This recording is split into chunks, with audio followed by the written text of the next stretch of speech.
I'm very, very pleased to say it's Nancy Pelosi, the former House Speaker, the current Speaker Emerita. Madam Speaker, we have so much to ask you. We're so glad you could be here with us tonight. My pleasure. Thank you. You have been invoked. To be with you. You have been invoked in this current discussion that we are having, I'm sorry to say, because the former president, in campaigning in New Hampshire, did repeatedly try to attack you over the response to the January 6th insurrection at the U.S. Capitol building. His opponent, Nikki Haley, has made a lot of hay out of the fact that in trying to attack you, he kept using her name instead. We've heard what Nikki Haley thought about that confusion, that mistake by Donald Trump, but I don't know what you thought about it, and I'm curious. Well, let me just say I'm not going to spend too much time on Donald Trump's cognitive disorders. But what I am going to say, and I want to, in friendship, say to Chris, he tried to say that Nikki Haley did not allow the National Guard to come, but it was Nancy Pelosi. It was nobody. It was Donald Trump. He knows, and you know, that Mitch McConnell, Chuck Schumer, and I begged for hours for the National Guard to come. He knows that we don't have the authority to bring the National Guard. The president does. Sad to say for the District of Columbia, because every other state, the governor has that power. So I'm more concerned about what he was trying to accuse her of than, again, his many misrepresentations. But don't spend so much time on him. We don't agonize about him. We organize. And Joe Biden is our nominee, and he's going to be, again, he and Kamala Harris are again going to be president and vice president of the United States. It's now the time. The intensity has arrived. The election year is here. As you see, some folks have come over from the White House, Jill O'Malley Dillon and Mike Donilon, two stars of the political arena in our country, joining Julie is wonderful, Julie Chavez Rodriguez. She's done a great job as the campaign manager. She has the biggest record of money raised for a presidential campaign.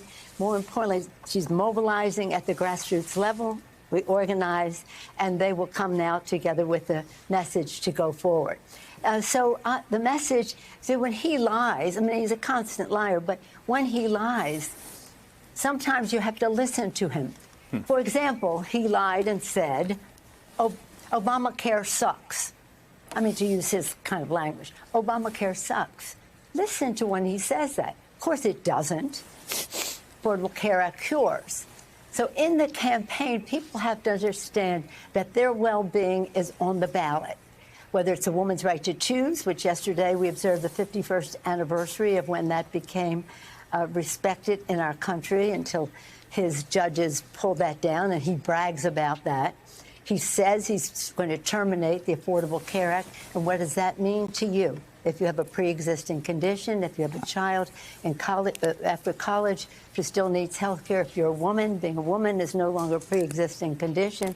The list goes on and on about the benefits of the Affordable Care Act. So people have to understand, listen when he speaks, because he does not have your interest at heart, even though you may not, I respect as you see your interest, but I make sure that you know how you are affected by some of what he says, whether it's guns, whether it's climate, whether it's a woman's right to choose, whether it's health care.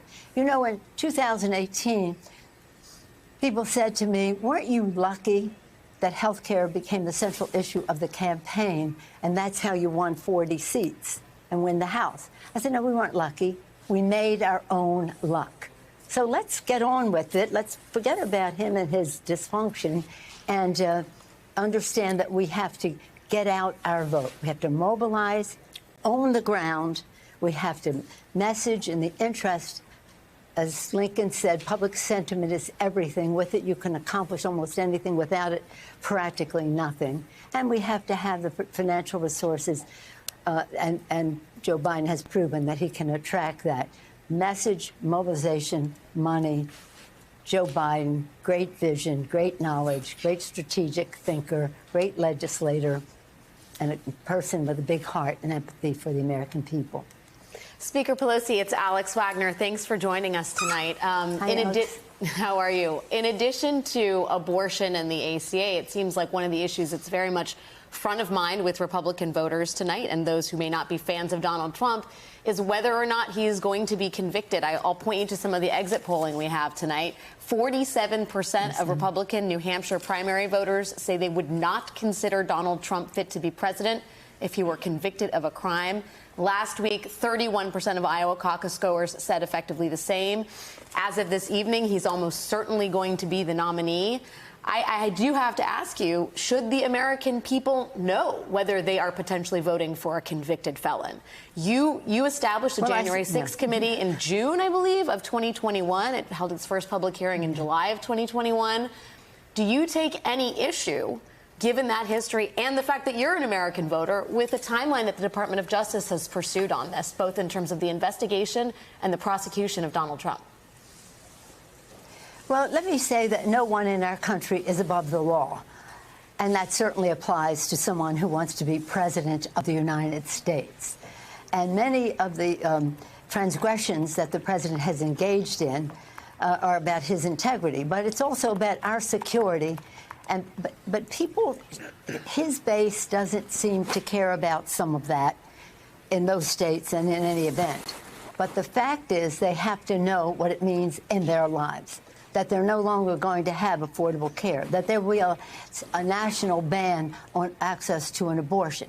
So the election's about freedom, democracy, yes, writ large, but it's also about your personal freedom in your lives. And all the things that Joe Biden did in the in his presidency, with the help of Democrats in the House and Senate, I might add immodestly, were great things to create jobs. 26. But how many million more jobs? 16 million jobs created. The market hit 38,000. Now it's down to 37.9 or something today, but record high. What that means to people's 401ks. The issue about, again, child tax or Biden child tax credit, what that means to women to be in the workplace. Actually, dads, too, but in the workplace. So we have to carefully and with great, shall we say, prioritizing, make sure people understand. While they may want to vote for a convicted felon, do they want to vote for somebody who's going to take away your health care, especially if you have a pre-existing condition or a child with one? Or do you want to make sure that your daughter, wife, sister, someone in your family has no freedom to make a judgment about her reproductive health? Do you want to vote for somebody who ignores that in the country, 80-some% of American people think there should be background checks for purchasing of firearms to reduce the violence in our country?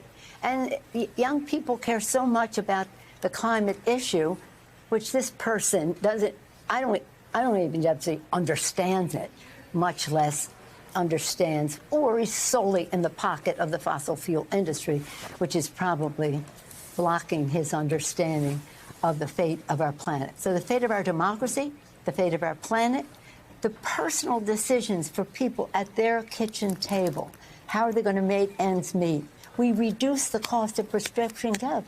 Insulin in the IRA bill. Yeah. Insulin before the bill was $500 to $600 a month for seniors on Medicare, and now it's $35 a month. They want to change that back because they're in the pocket of fossil fuel industry, they're in the pocket of farmer, they're in the pocket of the gun industry. So people we have to have clarity, and again, prioritizing and that's what we did in 2020, 22, when people said, you're going to lose 30, 40 seats. We said, we're not.